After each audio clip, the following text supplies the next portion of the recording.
like to start by asking you to imagine a boat, complete with captain and crew, sailing the ocean blue. Now, the captain makes the decisions and gives the orders, which the loyal crew follow.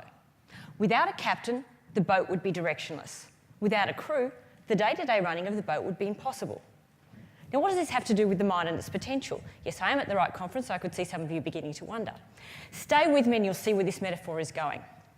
So we've got our crew. Now, they're very well trained. They don't need the captain to tell them how to do their job or to remind them of their job on a regular basis. They just go about their job without prompting. The captain merely steps in when he or she wants something to change or when leadership is required. And the boat needs to be kept in good nick, looked after, protected from damaging elements and fuelled on a regular basis. Now, the captain, the boat and the crew form an interdependent unit. They're constantly influencing each other. If the captain and the crew don't do their job properly, the boat can get damaged. If the boat gets damaged, it'll make the journey harder for everyone. And if the captain and crew don't communicate clearly, or if they're in constant disagreement, it'll make day-to-day life a struggle. Now, this metaphor actually provides us with a working model of the brain and the mind. And it's actually the model I used to approach looking after my father. Because the captain is analogous to our conscious mind. The crew is just like our subconscious mind. The boat is like the brain, and the ocean is life.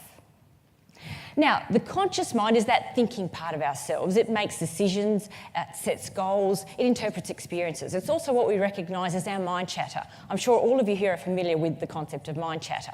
You know, it's that little voice inside your head that's going, I hope it's lunchtime soon, I can't wait to run out and buy her book.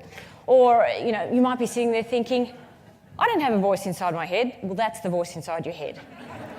And that's what we're consciously aware of. Now, the subconscious mind is that part of ourselves beneath our conscious awareness which actually keeps us alive and running. It's what keeps our heart pumping, our lungs expanding, our hair growing. You're not consciously sitting there saying, pump, breathe, grow. It happens automatically through what's known as our autonomic nervous system.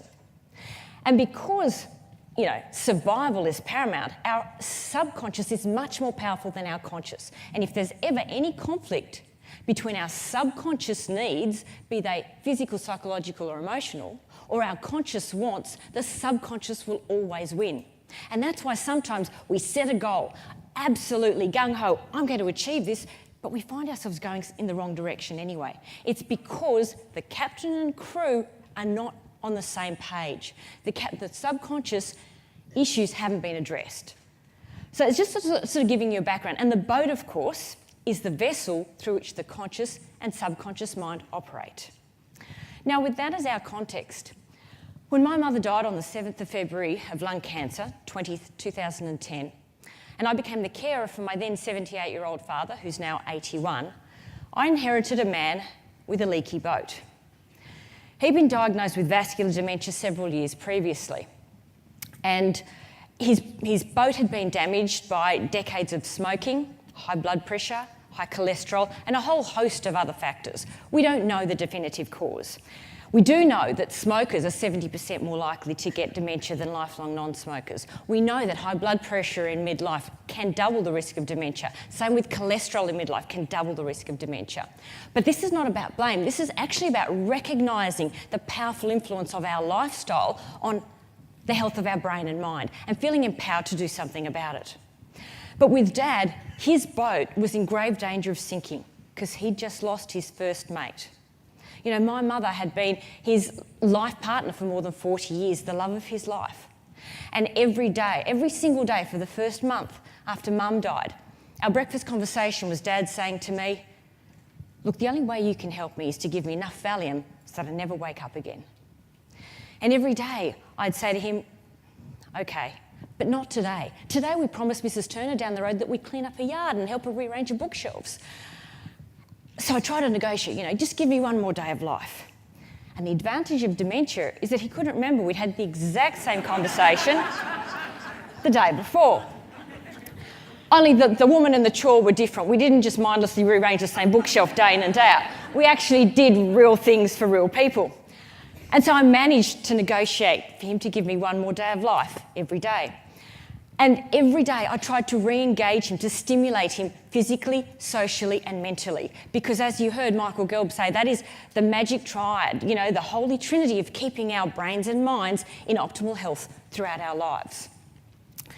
And it's not rocket science. It is the basics of living a fulfilling life. It is actually quite straightforward. Now, just for a moment, turn to the person sitting next to you and give them your best smile. Just for something different.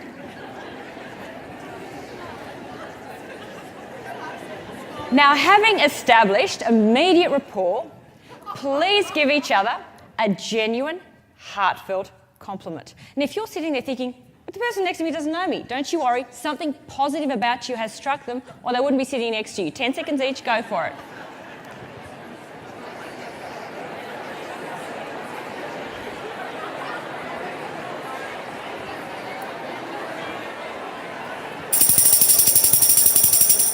One compliment will do.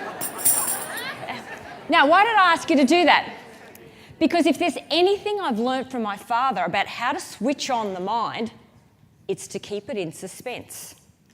So I'm not actually going to tell you why you did that until much later, because when the mind is in suspense, it's like giving the captain and crew, the conscious and subconscious, a shake and saying, wake up, something really exciting is about to happen. So as I said, I'm not going to tell you. In order to keep your mind in suspense and on alert for the answer, and therefore paying full attention to everything I'm saying, which of course you would anyway, because you're about to discover how everything Michael Gelb and Professor Merzenas said worked with my father. 4 basic things that I put into practice. Actually, all the things that Michael said. I'm so excited, he's my pin-up boy. I want to take him home so that my dad doesn't think I'm just this obsessive woman who wants him to do everything, that there's another more important person than me that agrees. So, firstly, and this is for Jacinta, yes, we do have to get some exercise because you wanted to know why. 30 minutes of exercise, just 30 minutes of exercise a day, cuts our lifetime risk of dementia and stroke in half. So yes, every day, Dad and I either go for a walk, a swim or the gym together. You know, there was a study in Western Australia published in the Journal of the American Medical Association in 2009, found that simply a walk a day keeps memory loss away. It was conducted over 18 months, 170 participants, all over the age of 50, who'd started to complain of memory problems. Randomly, they assigned them to 2 groups. Group number 1, just keep doing your normal things, don't change anything. Group number 2 just had to go for a walk or do some other form of moderate exercise for 50 minutes every second day. After 18 months, they retested their memories. The walkers, even if they'd only managed like 30 minutes a day, outblitzed the non-walkers in all cognitive tests. Particularly, they remembered faces, names, birthdays, dates, much better than the non-walking group. Something so simple yet so powerful. The second thing Michael Gelb talked about was, well, one of the second things, was social stimulation. The power of remaining connected. Swedish researchers found in the 1990s, they followed 1,200 elderly people for 3 years and they found that those with satisfying social contacts were 40% less likely to get dementia than those with fewer unsatisfying contacts. So, I take Dad to Men's Shed, seniors group activities, line dancing at the local town hall and Probus excursions. For those of you who don't know, Probus means me and a busload of 80-year-old men going to the most remote parts of New South Wales to eat scones. But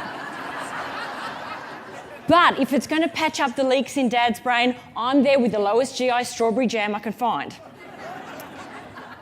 Staying, complex mental activities, lifelong active learning also is associated with a 46% reduction in incidence of dementia. Particularly learning a foreign language later in life can slow down developing dementia by 4.3 years. In walks the pretty young French tutor Chantal. She had an immediate positive effect on Dad's mind and its potential. Amazing, learn that language.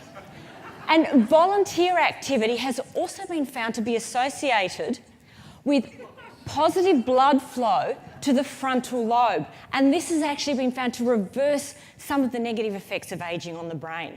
So Dad is now a Meals on Wheels volunteer with 97-year-old Eric. Eric is the driver, Dad's the runner, the one that takes the food from the car to the door. Mind you, I've been doing some running when I've seen the two of them approaching in that car, but they make such a cute couple. And through all that, one day, Dad stopped asking for Valium. So, as Michael Gelb said, as a doctor, I was taught that dementia is an inevitable downhill slide.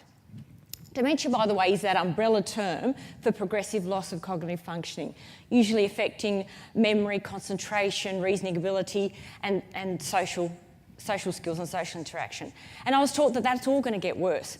Now, the most common type of dementia in Australia, because there's more than about 100 different types of dementia, the most common type in Australia is Alzheimer's disease. And that accounts for about 60% of cases in over 60-year-olds. The second most common type is vascular dementia, which, as the name suggests, results from damage to blood vessels in the brain. And that accounts for about 15%, and that's what Dad has. But no matter what type you have, it's just supposed to get worse and worse with time. But this is actually incongruent with 4 recent discoveries about the brain. You know them, they've been mentioned, so I'll just quickly run through them. Think about why this is incongruous with dementia being inevitably a downhill slide. The first thing is the brain can change itself. That's what neuroplasticity means. We can grow new cells, new connections between existing cells, new circuits in response to what we do, what we think, and how we behave. There is nothing static or inevitable about the brain. Our lifestyles are constantly moulding our brains. The second thing is that there have been remarkable recoveries in people who have had a stroke, even if their stroke was 10 years ago. Because train it and regain it, the brain behaves like a muscle. The lost functions can actually be gained through consistent and persistent training, because other areas of the brain can take over the damaged parts and replace their functioning. The third discovery is that we now know there are so many lifestyle factors that can reduce our incidence of getting dementia. So why can't these same activities slow down the progression of dementia or even possibly improve the condition? I just had to put that to the test.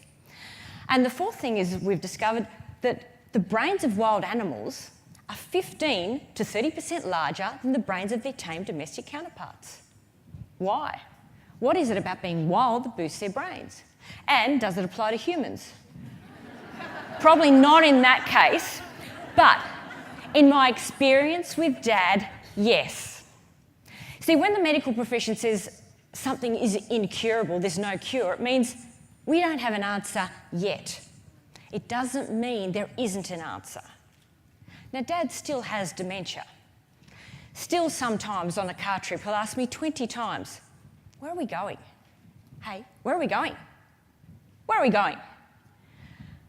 But in the 3 years that I've been working with him, he's definitely far more switched on, mentally alert and engaged with life. And he has the most infuriatingly selective memory. He never remembers to bring the washing off the line when it starts to rain. But if I overlook something, you bet he's going to remember that. If something is important enough or emotionally significant enough to him, he will definitely remember it. Simple example, his background is Serbian. I guess that means my background's Serbian too. But anyway, background is Serbian, and he's an avid fan of the tennis player Novak Djokovic. Right, just really follows him. And one day a friend came by and happened to mention that Djokovic had lost his first match in 18 months. Well, for the next 7 days, several times a day, Dad kept telling me that Djokovic had lost his first match in the last 18 months. Who cares? With all due respect to Djokovic fans. The point being, Dad hadn't remembered that this friend had dropped by, but he remembered something that I considered to be inconsequential small talk. So if something is really important to us, if we attach enormous emotional significance to something, it will massively expand our mind and its potential. So what are the lessons that I've learnt from Dad and our adventure with dementia? There are 6 powerful lessons I'd like to finish with. The first lesson is that hope empowers the mind. There is no such thing as false hope. Hope is hope, because hope inspires us to give something a go. And neuroplasticity has shown us that striving, stretching ourselves, even struggling to achieve something confers benefits. It isn't just achieving the end result. It's the process of getting there, or even not getting there. Professor Merz and I have talked about all the experiments we've done on rats. One that particularly made an impact on me was they had a group of rats, all the same age, all the same breed, all fed the same food. Group number 1, just given their food as usual. Group number 2 had to overcome obstacles and really struggled to get to their food, and sometimes they missed out on their meal. And in 3 months, they scanned their brains. And what they found was that the rats that had to overcome obstacles to obtain their food had significantly bigger forebrains and ended up being better learners and much cleverer rats than those that had coasted through life. So if you've struggled, if you've had to overcome obstacles, you can quietly smile to yourself and know that you've got a bigger brain than the person sitting next to you that's had an easy life. You know, we live in a world that is so obsessed with attainment, we sometimes miss out on the gifts of the journey. The second thing that Dad has taught me is one small step at a time. Ever since Mum died, I've repeated this Chinese proverb in my head every time I wake up in the morning, and it is, the person who moves a mountain begins by carrying away small stones. Dementia is a mountain. Most people believe insurmountable. Now, taking Dad outdoors for 10 minutes of sunshine a day is a very small thing, but still a significant thing, because we know that low levels of vitamin D, and sun's our best source, are associated with an increased risk of Alzheimer's disease and poorer cognitive functioning. And bright lights and sunshine actually improve our mental functioning. So take him out in the sun every day for 10 minutes. Having a game of darts with Dad every day to try and train his mind to focus, because that's one of the problems with dementia, they can't focus, it's another small thing. Giving him small choices around whether he wants a banana or a pear for morning tea, where he wants to go for his walk. They're small choices. But even small choices foster mindfulness and a sense of feeling in control of our lives. Now, in and of themselves, these small things probably make an imperceptible change. But if you do them every single day, one small step at a time, they suddenly seem to add up and help you move the mountain of dementia. You know, forget this quick fix, speed-obsessed world we live in. The secret of success is to start from scratch and to keep on scratching, because nothing happened overnight or even over a week or a month or several months. It took month after month after month of trial and error and one small step at a time with Dad. That was getting him some sunshine. We did try a dog, but that didn't quite work. The third lesson I've learnt from Dad is get up after a slip-up. At the end of every day, when I reflect on all the things that didn't quite work out as planned, I'm inspired by the words of Tom Hopkins. I'm not judged by the number of times I fail, but by the number of times I succeed. And the number of times I succeed is in direct proportion to the number of times I fail and try again and keep on trying. And it reminds me of this wonderful movie I saw earlier this year, The Best Exotic Marigold Hotel. Has anyone seen that? Isn't it wonderful? It's such a mind and its potential, happiness and its causes type of movie. And there's one line that really stuck with me, and it was the young hotel proprietor saying, look, it'll all work out in the end. And if it hasn't worked out, then it's not the end. And the message there is actually no such thing as failure. Everything is feedback. If something doesn't turn out as I wanted it to with Dad, it's not failure. It's an indication, try something else. That particular course of action doesn't work. You know, whether we label something as feedback or failure, it's just a mind game. And if we label something as failure, it closes the mind. If we label something as feedback, it opens the mind, because then I look for another way of trying to do it. And I mean, really, what is failure anyway? That something didn't turn out exactly as I planned? That I didn't get exactly what I wanted? So what? Everything is a stepping stone, an indication of whether to stay on course because I'm getting the results I want, or to change course. J.K. Rowling, author of the Harry Potter series, makes a poignant statement about failure. She says, it's impossible to live life without failing at something, unless, of course, you live so cautiously, you might as well have not lived at all, in which case you fail by default. So get up after a slip-up. The fourth lesson, and this leads on to it, is just to keep on challenging ourselves, engaging in active learning, doing things differently, learning that musical instrument, foreign language, art, craft, skills, sport, solving puzzles. And once we've mastered something, move on to something else. But with Dad, I can't take on major projects because he's not capable of that. So even small things can make a difference. And in our busy lives, I'm sure you're all, time poor, just take normal daily habits and tweak them a bit. Do them a bit differently. For instance, start the day by taking a shower with your eyes closed, because that gets us using senses that we're not in the habit of using, makes us mindful. The ultimate goal of all of this is being mindful. Or brush your teeth with the opposite hand to usual. Being ambidextrous is really good at switching on our brains. Regularly speak to people you don't know. When you drive somewhere, don't always go to the same place via the same route. Find a new route to get to places. Find a new word in the dictionary at the start of each week and weave it into your conversations. Even just listening to music that's different to what we're in the habit of listening to can stimulate our minds. I do all this with Dad. Now, if you're super time poor, I've got great news. You can do it all in one hit. Find someone you've never met before. Take them home with you via a new route. Invite them to have a shower with you. With your eyes closed so it's fine. Use your new word in conversation with them and have weird music playing in the background. Your mind will love it. The next point is simply to reiterate what Michael Gelb said. He said, the most powerful thing to lengthen life is not a squeaky clean lifestyle, is not doing all the right things, eating all the right foods. It's having a positive attitude towards aging. And this is what Eric taught us. Eric, the 97-year-old, he wakes up every morning optimistic about life, looking forward to what the day will bring. He still has so much meaning, purpose and fulfillment in his life. I'm sure that's why he's 97 and still going strong. So, and the actual figure is not smoking, you live 4 years longer. Having normal blood pressure, you live 4 years longer. Having normal cholesterol, 4 years longer. But having a positive attitude, you'll live 7.5 years longer. That's great news. You don't have to worry about all those whinges in your life because they'll be gone long before you. And the final, most powerful thing that I think Dad has taught me is to get excited.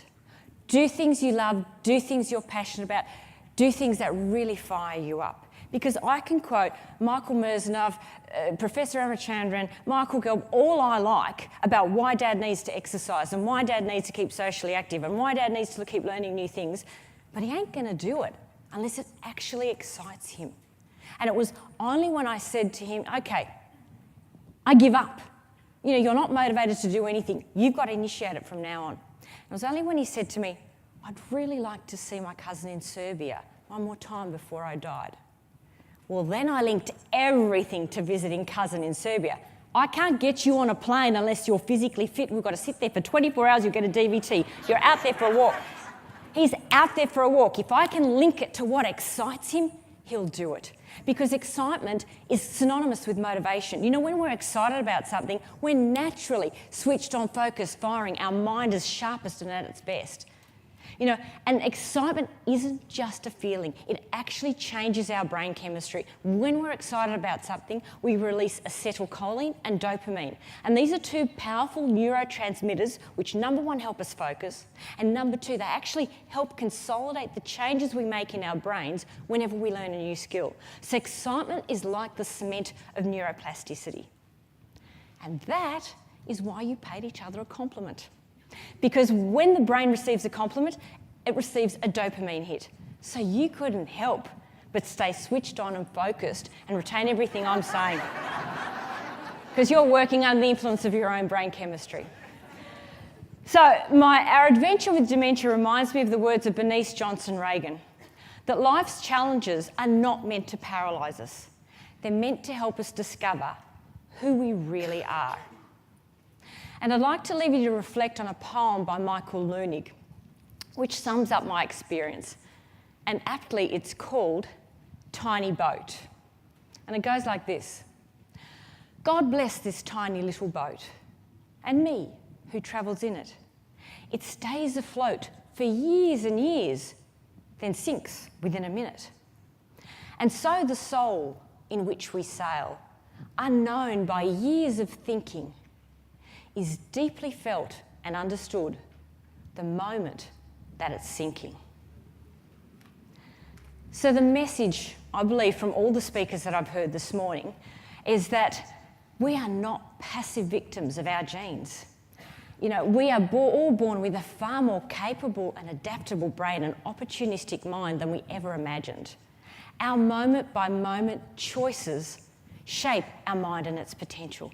So I encourage you to get wild, to get playful, to get smart, and of course, to get my book.